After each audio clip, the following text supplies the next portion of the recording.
నిన్నే మాట్లాడుకున్నాం. నాకు తెలిసి ప్రపంచ పొలిటికల్ చరిత్రలో జగన్మోహన్ రెడ్డి అంత బిగ్గెస్ట్ కమెడీ ఇంకెవరు ఉండరని చెప్పేసి మాట్లాడుకున్నాం. అలా మాట్లాడుకున్న మూమెంట్లో మెయిన్గా అక్కడ ఏది హైలైట్ అయింది? గణేష్ గోల్డ్ తాకట్టులో ఉన్న బంగారాన్ని విడిపించి కొనబడును. సంప్రదించండి 9966651144. మావిగన్. ఏంటి మావిగన్? మచిలీపట్నం, విజయవాడ, గుంటూరులో గన్. గుంటూరు అన్నప్పుడు గున్నైద్ది కదా, అది ఏమో జగన్లో గన్ ఉంది కదా, అందుకని గన్ అని పెట్టాడు. ఇది ఎంత కామెడీగా వైరల్ అయిందంటే, బహుశా జగన్మోహన్ రెడ్డి వాళ్ళ పాపలు ఉన్నారు కదా ఇద్దరు. నేను ఫ్యామిలీస్ జోలికి అసలు ఎప్పుడు పోనండి, ఇప్పుడు కూడా ఫ్యామిలీ జోలికి పోవట్లా.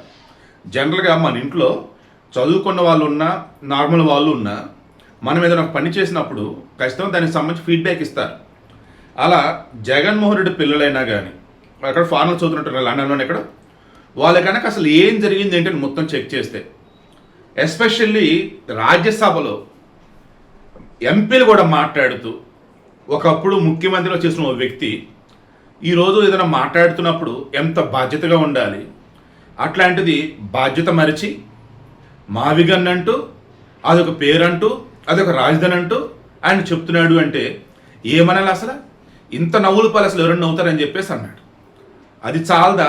నేనైనా కానీ మా ఇంట్లో మా నాన్న, మా అమ్మ, మా అక్క చెల్లెల్లో ఏదన్నా మేనలుడు సంథింగ్ వీళ్ళు బయట ఒక మంచి పొజిషన్లో ఉన్నారు అనుకోకుండా ఆ పదవి పోయింది. బట్ బాధ్యతను పదవిలో ఉన్నా లేకున్నా గతంలో పదవిలో ఉన్నప్పుడు ఇప్పుడు ఏదైనా మాట్లాడుతున్నప్పుడు అందరూ గమనిస్తారు కదా. అప్పుడు అలా నా ఇంట్లో వ్యక్తి కూడా ఇట్లా మాట్లాడినప్పుడు నేను గమనించినప్పుడు నాకేమనిపించింది, అమరావతి అనేది ఒక అద్భుతమైనటువంటి రాజధాని. సరే, నాకు అమరావతి పేరు నచ్చలా, సరే ఆ రాజధాని నాకు నచ్చలా. 3 రాజధానులు అన్నా, కర్నూలు అన్నాను, అమరావతి అన్నాను, ఎగ్జిక్యూటివ్ క్యాపిటల్ వచ్చేసి వైజాగ్, ఆల్మోస్ట్ వైజాగ్ అన్నట్టే. సరే, ఇప్పుడు దాని వచ్చేసి ప్రజలు యాక్సెప్ట్ చేయలే. 2024 ఎన్నికలు అందుకే కదా ఓడించారు. ఓ రకంగా అది దాన్ని ఏం చెప్పాలి, రెఫరెండం లాంటిది. ఓ రకంగా ప్రజలు ఏం చెప్పున్నారు, వద్దు బాబు నీ 3 రాజధానులతో నీ 3 మొక్కలు వద్దు బాబు, ఇల్లు బాబు అన్నారు. మీరు బాగా గమనించినట్టయితే ఒక్క అరకు తప్ప మ్యాక్సిమం కోస్టల్ ఏరియాలో ఇంక నాకు తెలిసి వైసీపీకి వచ్చిన కనిపించట్లేదు, 1-2 తప్ప. ఎక్కడన్నా వస్తే వాళ్ళకి రాయలసీమలోనే వచ్చాయి. సో విషయం ఏంటి, ఇప్పుడు రాయలసీమలో కులాన్ని చూసో లేదా కన్వర్టెడ్ క్రిస్టియన్లో లేదన్నప్పుడు భయపెట్టో లేదన్నప్పుడు మొత్తం వీళ్ళ మనుషులు ఉండేసి ఎలానే మాత్రం ఓట్లు వచ్చి సీట్లు వచ్చాయి. ఇప్పుడు అమరావతి అన్నది ఎక్కడుంది? కరెక్ట్గా ఏపీకి మిడిల్లో ఉంది. అది నువ్వు వద్దని అనుకున్నావు. అప్పుడు నువ్వేం చెప్పాలి? ఇంకోటి ఏదైనా ఆల్టర్నేటివ్ ఉంటే సెలెక్ట్ చేసి చెప్పాలి. అంతేగాని అసలు ఎక్కడో మచిలీపట్నం, ఎక్కడ గుంటూరు, ఎక్కడ విజయవాడ, ఈ మధ్యలో క్యాపిటల్ పెట్టేది ఏంటి?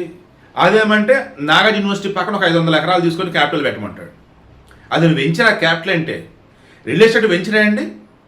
ఇది తెలిసినటువంటి ఆయన చెల్లి షర్మిల అన్నదా లేదా, ఈయన అసలు ఎట్టా ముఖ్యమంత్రిగా చేశాడే బాబు అండ్ మోరోవర్ ఇప్పుడు వచ్చేసి ఇంకా అమరావతి విషయంలో విషయం జిమ్ముతుండండి చూడండి అని చెప్పేసి తల్లి చెల్లిని బయట నెట్టాడు ఆస్తుల విషయంలో.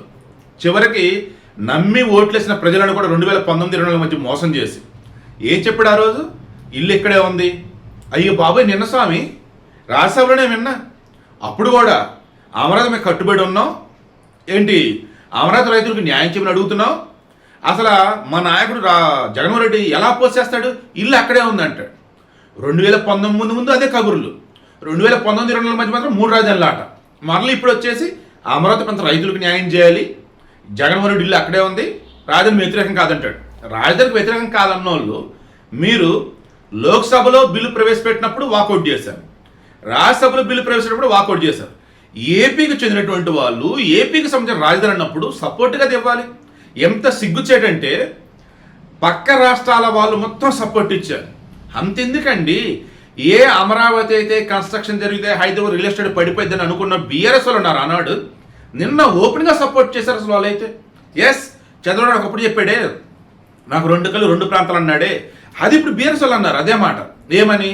ఎస్, అన్నదమ్ములుగా విడిపోయాం, చక్కగా ఒక తల్లి బిడ్డలాగా కలిసి ఉందాం, ఎవరి ధరలో డెవలప్ అవుదాం, మా నాయకుడు అదే చెప్పాడు, మేము అదే కట్టుబడి ఉన్నాం అన్నారు. అలా వాళ్ళు సైతం అమరావతి సపోర్ట్ చేశారండి. అమరావతి అసలు ఎవరండి అపోజ్ చేసేది? అసలు ఈ జగన్మోహన్ రెడ్డి తప్ప.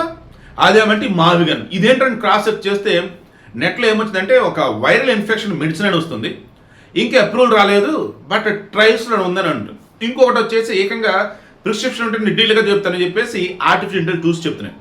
ఇంకొకటి ఏంట్రా బాబు అన్నప్పుడు అసలు దీనికి సంబంధించిన వర్డే లేదు అంటున్నారు.